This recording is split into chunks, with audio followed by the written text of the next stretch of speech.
Hi, so today we're going to use the Quartz Renew product on a live repair. I know the previous repairs we showed have been somewhat in a sterile environment to kind of show you the process of how it works. Today we're going to do it on a live job so you can see it firsthand on a repair. Today we're starting with Quartz countertop. This is a Samsung product that's been polished, basically trying to remove out a scratch, and we have that shiny glass-like finish, and I've been called in to kind of take it from there. So I'll show you where we're starting and kind of run you through the process. Okay, so as you can see, we have this glass-like finish that I mentioned, and basically how this happens in any common scenario is we start with a scratch, and the scratch is removed through the diamond polishing, and this is basically the end result. This is as far as diamond polishing will take you, which brings us to the reason for the Quartz Renew, to get you back to where you can make this blend with this. Okay, so many of you have seen in the previous videos and heard me talk at the training about assessment. So based on what we're assessing here, the primary thing that we have to focus on obviously is the texture. There is some residual hazing in this area, but the first thing I want to do is to get my texture back and then assess where I need to go from there as far as how much the hazing will need to be taken out. So my first starting point is the snakeskin revealer, and as it mentions on the label, this is something that you want to work quickly across the area and stop every 30 seconds or so, wipe it down, see where you are. It's not something you want to spend a lot of time on because you can make the snakeskin too prominent, and that's not a problem that you want to have because you'll be forced to go back to the diamond polishing again. Okay, so I'm going to start with the snakeskin revealer.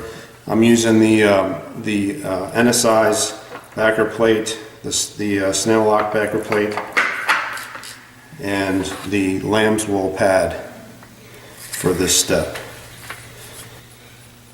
So because I'm starting with the dry pad, I'm going to use a liberal amount to get started with because the pad will absorb a lot of the snakeskin revealer. Okay, I'm running my polisher at 1 all the way down, which in this case is 700 RPM. And like I say, I'm going to move kind of quickly across the surface for about 30 seconds or so, stop and see where I'm at.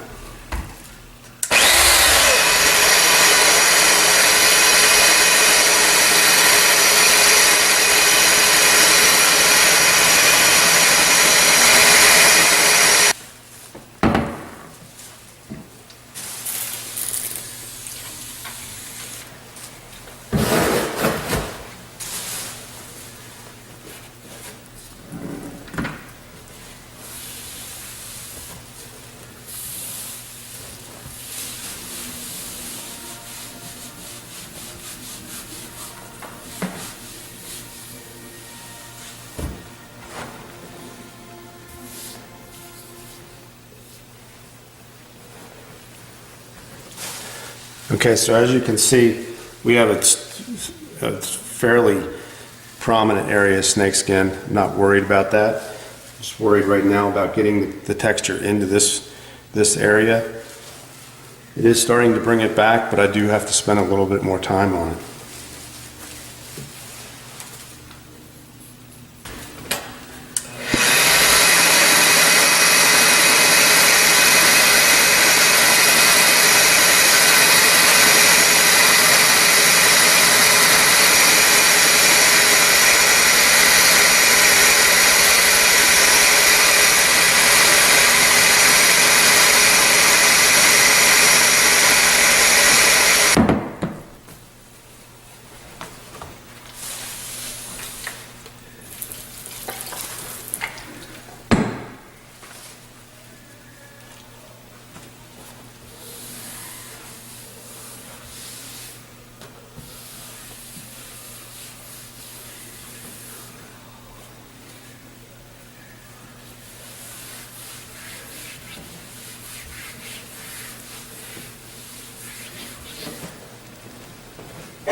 Okay, as you can see, right now I'm not necessarily worried about any hazing. I'm worried about the texture being consistent.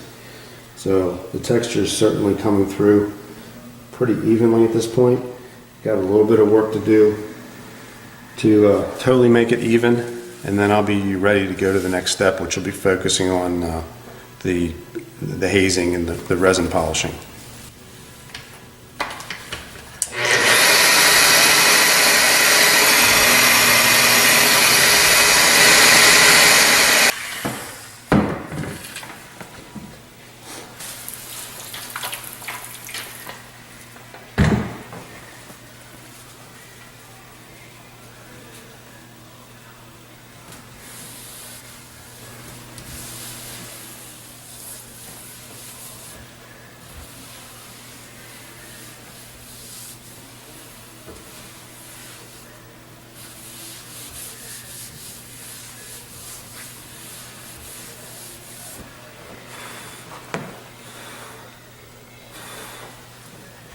Okay, so I'm pretty happy with where the texture is turning out at this point, and I'm going to start focusing on getting this hazing that's left, blending that out.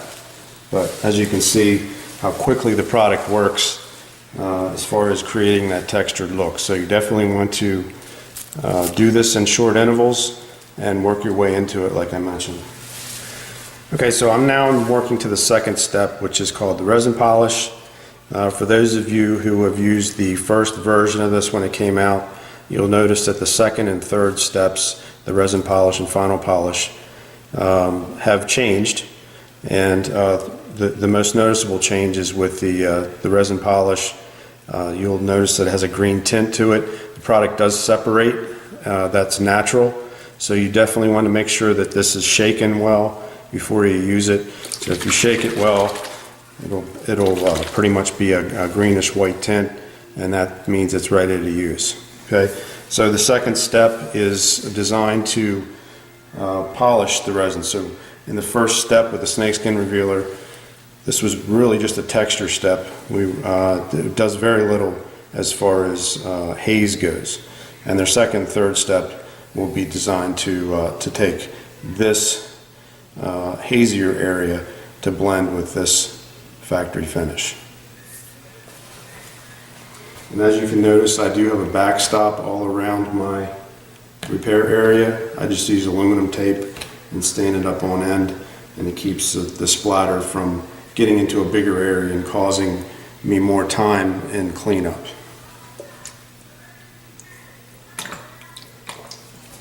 So the second step, I'm using the green foam pad, which goes with the green resin polish.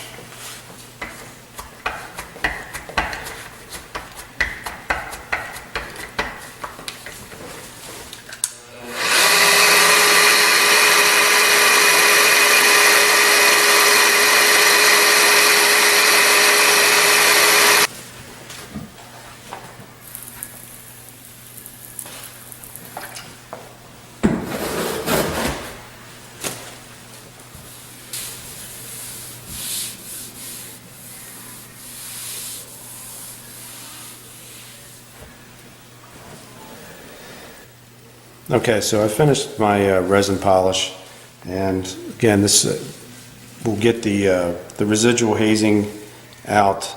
Obviously, you can still see there's a texture difference there, and I expect that my final polish step will blend this out. But the second step, I would say, will get you 80%. That's a reasonable expectation. Whenever you're to the point where you're assessing where you are and you're trying to understand if you've gotten the most out of that polishing step, the best thing to do is just stick your polisher in one spot and just let it run for about 30 seconds or so. And if it's making that area look shinier, then you need to spend more time on that step. That would go with any step that you're working with, diamond polishing, whatever. Each step of diamond polishing and Quartz Renew, they all have their potential to reach, and it's important that you reach each potential because essentially that's what you're getting at the end. If you see a repair that's almost there but not quite, a lot of times it's just because you didn't spend enough time on a certain step or several steps. So I'm going to go ahead and move to the final polish. I can spend as much time on this as I want to. So if I need to do it 2-3 times, it won't do anything but make the finish better. So with the final polish, we're using a white finishing pad, foam pad, for the final polish.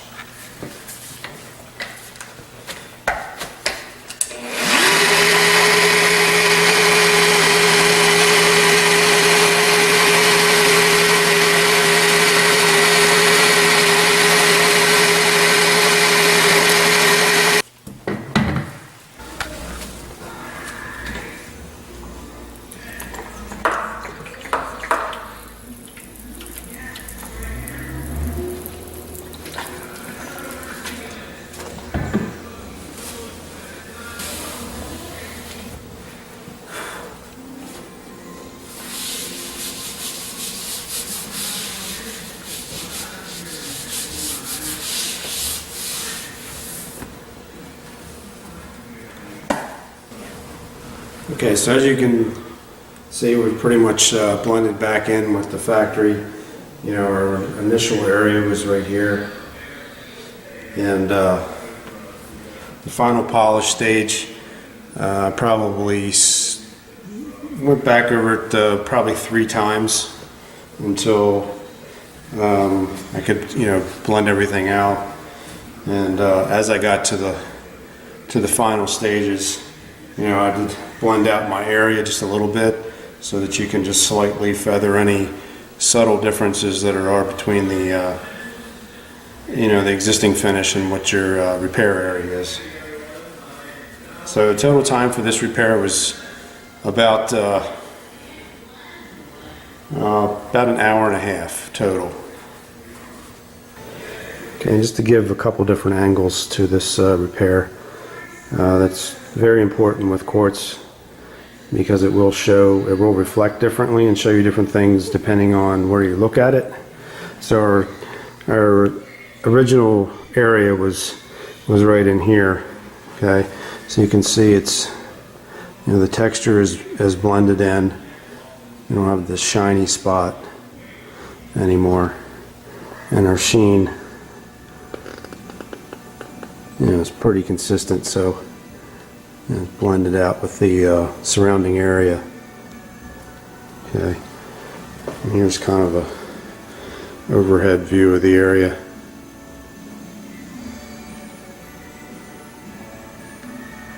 Okay, so thanks for hanging in there and watching the process of how the Quartz Renew works. Hope that added some value for you to see a live job being done, as opposed to kind of a laboratory repair.